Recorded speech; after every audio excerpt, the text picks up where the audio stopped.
Hello दोस्तों, हमारे YouTube channel में आप सभी का स्वागत है। हम अभी आप लोगों को जो बताने वाले हैं या जो चीज़ कराने वाले हैं वो भूगोल ही है, लेकिन करेंट अपडेटेड भूगोल है। क्या है? करेंट अपडेटेड भूगोल, यानी करेंट से संबंधित है।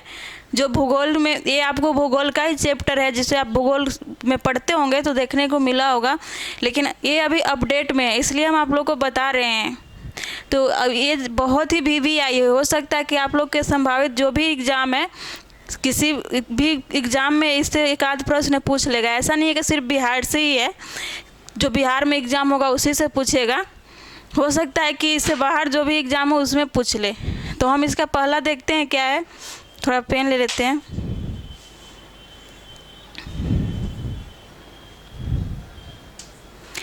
तो हम देखते हैं क्या है। भारत दूसरा सबसे बड़ा राजमार्ग नेटवर्क वाला देश बन गया। क्या है? भारत दूसरा सबसे बड़ा राजमार्ग नेटवर्क वाला देश बन गया है। आप अभी देखे होंगे, ये करंट में था, बहुत सा जगह से यूट्यूब पर भी देखने को मिला होगा कि भारत जो अभी वर्तमान में है, पूरे विश्व में सड़क में के अगर लंबाई में बात करें तो दूसरा स्थान पर है। कहाँ है? दूसरा स्थान पर है। अगर प्रथम स्थान की बात करें तो प्रथम स्थान पर कौन है? प्रथम स्थान पर अमेरिका है। पूरे विश्व में कौन है? अमेरिका है।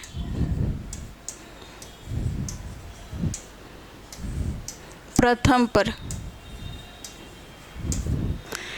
और भारत किसको पछाड़ के दूसरे स्थान हासिल किया है? तो चीन को पछाड़ के दूसरे स्थान हासिल किया है। किसको पछाड़ा है? चीन को। अगर एशिया में बात करें तो एशिया में भारत प्रथम स्थान पर है सड़क के लंबाई में। कहाँ है? तो प्रथम स्थान पर। अगला देखेंगे आप क्या है। भारत का राष्ट्रीय राजमार्गों का नेटवर्क जो है, उसकी लंबाई कितना है? 1.45 लाख किलोमीटर। कितना है?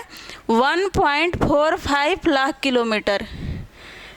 आपको ये याद रखना होगा, ये भी बहुत ही VVI है। अभी ये जब तक नया सड़क का डाटा नहीं आता तब तक के लिए ये VVI नहीं कि ये सिर्फ वही के लिए ही है। अगला आप देखें क्या है। अब संयुक्त राज्य अमेरिका के बाद दुनिया में दूसरे सबसे बड़ा नेटवर्क है। ये बोल रहा है कि अमेरिका के बाद भारत के पास दुनिया का दूसरे सबसे बड़ी नेटवर्क में आता है। और पिछले 9 वर्षों में इसमें लगभग 59% का वृद्धि हुआ है। कितना का वृद्धि हुआ है? तो 59% का वृद्धि हुआ है। कब से? तो 2014 से लेके अभी तक, वर्तमान 2023 तक, पिछले 9 वर्षों से। हम लोग अब अगला देखते हैं। हम लोगों के अगला क्या है? सतलज नदी, या इसको सतलुज भी बोलते हैं, सतलज भी बोलते हैं। सतलज नदी, इसको बताना है कि इसका उद्गम स्थल कहाँ है। तो इसका उद्गम स्थल आप देखेंगे मानसरोवर झील के समीप स्थित राकसताल हिमनद से हुआ है। कहाँ से हुआ है? मानसरोवर झील के समीप स्थित राकसताल हिमनद से हुआ है। कहाँ से निकलता है? तो और ये जो राकसताल है कहाँ है? तिब्बत में है। कहाँ है? तिब्बत में। और तिब्बत कैलाश पर्वत श्रेणी के दक्षिण में स्थित है, जो है मानसरोवर। कहाँ है? कैलाश पर्वत श्रेणी के दक्षिण में स्थित है मानसरोवर झील जो है। और सतलज नदी जो है हिमालय को काट के भारत में प्रवेश करती है। कहाँ? हिमाचल प्रदेश के सिपकिल्ला दर्रा के से प्रवेश करती है। और ये फिर जाके मिल जाती है झेलम में, और इसके बाद झेलम चेनाब के मिलते के साथ जाके कहाँ मिलती है? सिंधु नदी का सहायक नदी है। अगला हम इसको देखते हैं। ये बोल रहा है कि इसका मुहाना जो है चेनाब नदी, मतलब ये चेनाब का सहायक नदी है। किसका सहायक नदी है? तो चेनाब का। इसकी लंबाई कितना है? कुल लंबाई ये बता रहा है। कुल लंबाई ये कितना है? 1500 किलोमीटर। कितना है? 1500 किलोमीटर। आपको कहीं कहीं 1465 भी मिलेगा। कितना? 1465 किलो भी मिलेगा आपको। अगला इसका विशेषता बता रहा है कि ये शिवालिक पर्वत श्रृंखला को काटते हुए पंजाब में प्रवेश करती है। और ये प्रवेश करती है और लुधियाना तथा फिरोजपुर तटवर्तीय नगर में भी प्रवेश करती है।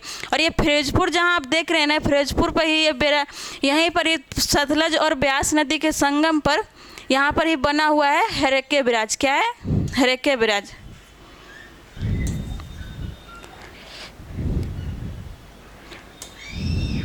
यहीं पर आपको हरेक्के ब्राज मिलेगा। ये हमारा हो गया प्रश्न। हम कल अगला प्रश्न देखते हैं। और सतलज नदी पर इंदिरा गांधी हरेक्के ब्राज पर ही आपको इंदिरा गांधी नहर बनाया गया है, हरेक्के ब्राज के बांध पर जो है। अगला देखते हैं हम लोग। अगला हम लोग क्या है, ये जो है आप लोग देख रहे हैं क्या है, विश्व में अलग अलग स्थानों पर साइक्लोन के नाम यानी चक्रवात का नाम है। इंग्लिश उसका क्या होता है? साइक्लोन होता है। और ये इसलिए हम बता रहे हैं कि अभी हाल ही में लगभग विश्व में बहुत ऐसे चक्रवात आए थे जो भारत के अरब सागर के तट पे भी एक चक्रवात टकराया है, जो हम आगे देखेंगे इसका। तो हम नाम देखते हैं चक्रवात का, किस देश या किस सागर में किस नाम से जाना जाता है। तो आप ये देख रहे हैं कैरेबियन सी, ये कैरेबियन सागर है। और ये कहाँ है? अटलांटिक महासागर में है। और ये संयुक्त राज्य अमेरिका का, या बोले तो उत्तरी अमेरिका के पश्चिम में स्थित है। कहाँ? उत्तरी अमेरिका का पूरब में स्थित है। ये कहाँ है? और ये मेक्सिको के खाड़ी के पास स्थित है। और ये इसको यहाँ क्या बोलते हैं? चक्रवात को हरिकेन बोलते हैं। कैस्पियन सागर में चक्रवात को क्या बोलते हैं? तो हरिकेन बोलते हैं। इसका यहाँ का स्थानीय नाम है। इसके बाद आप देखेंगे चाइना सी, चाइना सागर जो है, चीन सागर जो है, वहाँ इसको बोलते हैं टाइफून के नाम से। चीन सागर में चक्रवात को स्थानीय नाम से जानते हैं, क्या है वो? टाइफून है। अगला हम देखते हैं हिंद महासागर। क्या है? हिंद महासागर। हिंद महासागर में चक्रवात के ही नाम से जानते हैं। किस नाम से जानते हैं? तो चक्रवात के नाम से जानते हैं। और इसको बोलते हैं ट्रॉपिकल चक्रवात यानी उष्णकटिबंधीय चक्रवात के नाम से जानते हैं हिंद महासागर में। अगला आप देखेंगे क्या है? जापान है।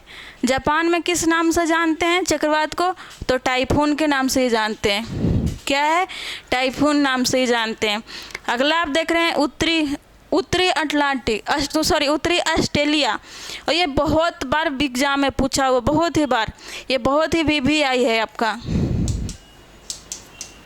बहुत ही। ये आपका ये जो आपको हम करवा रहे हैं ये बहुत ही VVI, मतलब जो चैप्टर है या सेशन जो भी बोले, ये बहुत ही। और उत्तरी ऑस्ट्रेलिया में इसको किस नाम से जानते हैं? तो बिली बिली। क्या बोलते हैं? बिली बिली या बिली बिलीज, ये नाम कैसे जानते हैं। अगला हमारा क्या है? फिलीपींस। क्या है? फिलीपींस। और फिलीपींस में हम चक्रवात के किस नाम से जानते हैं? तो बगुइयो। क्या है? बगुइयो है, इस नाम से हम लोग जानते हैं। कहाँ? फिलीपींस में। अगला हम लोग देखते हैं। अगला क्या है? अमेरिका है। अमेरिका में हम चक्रवात को किस नाम से जानते हैं?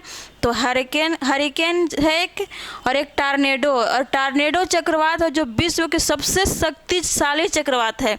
टार्नेडो चक्रवात जो है विश्व के सबसे शक्तिशाली चक्रवात है। अब हम अगला देखते हैं। अगला हमारा क्या है? कैस्पियन सागर।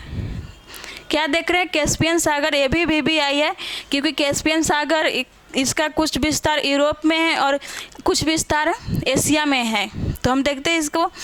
ये अभी जो यूक्रेन और रूस के जो युद्ध चल रहा है उसमें कैस्पियन सागर बहुत ही VVI है। ये देखेंगे क्या है? यह विश्व के सबसे बड़ी खारे पानी की झील है। क्या है? विश्व के सबसे बड़ी खारे पानी की झील है। कौन है? कैस्पियन सागर। इस झील में यूराल वोल्गा नदी आकर गिरती है। और वोल्गा नदी जो है ये यूरोप के सबसे लंबी नदी है। क्या है? वोल्गा नदी आप जो देख रहे हैं यूरोप के सबसे लंबी नदी है। और एक यूराल नदी है, ये भी यूरोप का ही है। और यूराल नदी जो है एशिया और यूरोप को सीमा भी बनाती है। अगला हम लोग देखते हैं। यह झील 5 देशों के मध्य स्थित है। कैस्पियन सागर कितने देश के मध्य स्थित है? तो 5 देश से। देखते हैं कौन है। तो आप देख रहे हैं क्या है? ईरान है, तुर्कमेनिस्तान है, कजाकिस्तान है, रूस है और अजरबैजान है। ये 5 देश हैं जो कैस्पियन सागर के तट पर स्थित हैं। अगला हम लोग देखते हैं क्या है? इस झील का कुल क्षेत्रफल राजस्थान के क्षेत्रफल से भी अधिक है। ये हम मतलब ये बता रहा है कि जितना पूरे राजस्थान का जितना क्षेत्रफल है उससे भी अधिक क्षेत्रफल है किसका, कैस्पियन सागर का। और राजस्थान को हम लोग क्या बोलते हैं, भारत के सबसे बड़ी राज्य है। राजस्थान हमारे भारत का सबसे बड़ी राज्य है क्षेत्रफल की दृष्टि से। इसके बाद क्या बोल, अर्थात लगभग 3,71,000 वर्ग किलोमीटर में फैला है। कितना फैला हुआ है, 3,71,000 वर्ग किलोमीटर में फैला हुआ है। कौन क्या फैला हुआ है, तो कैस्पियन सागर। हम लोग अगला आप देखते हैं, हम लोग का लास्ट होगा। अगला आप क्या देख रहे हैं, चक्रवात विप्रोजोय। क्या है, चक्रवात विप्रोजोय। ये कहाँ अभी किस लिए चर्चा में आया है, क्योंकि ये अभी जल्दी में आया था। और कहाँ आया था, अरब सागर में आया था। और ये किस प्रकार का चक्रवात है, तो उष्णकटिबंधीय चक्रवात है। ये क्या बोलता है, चक्रवात क्या होता है, अब बता रहा है कि चक्रवात होता क्या है। तो आप देखेंगे, चक्रवात हवाओं का ऐसा चक्र होता है जिसमें अंदर की ओर वायु दाब कम और बाहर की ओर अधिक वायु दाब होता है। फलस्वरूप हवाएं तेजी से बाहर से निम्न वायु दाब केंद्र की ओर गति करती है। यानी जैसे बता रहा है कि कहीं भी समुद्र में एक जगह निम्न वायु दाब बन जाता है और उसके चारों तरफ उच्च वायु दाब होता है, और निम्न वायु दाब के ओर ही उच्च वायु दाब पर मतलब तेजी से प्रवेश करता है। अगला क्या है, उष्णकटिबंधीय क्षेत्र में उत्पन्न होने के कारण चक्रवात को उष्णकटिबंधीय चक्रवात कहा जाता है। चक्रवात 2 प्रकार का होता है। फिर अगला देखेंगे क्या है, इन्हें कई स्थानीय नामों से जाना जाता है। जैसे अभी आप देखे थे, कैस्पियन सागर में हरिकेन, यूएसए एवं मेक्सिको में टॉर्नेडो, दक्षिणी चीन सागर में टाइफून, ऑस्ट्रेलिया के निकट बिली। ये हमारा आज का लास्ट था। ये आपके लिए बहुत ही VVI हो सकता है, तो आप लोग अच्छे से देखिएगा और अच्छा लगे तो शेयर कीजिए। Thank you.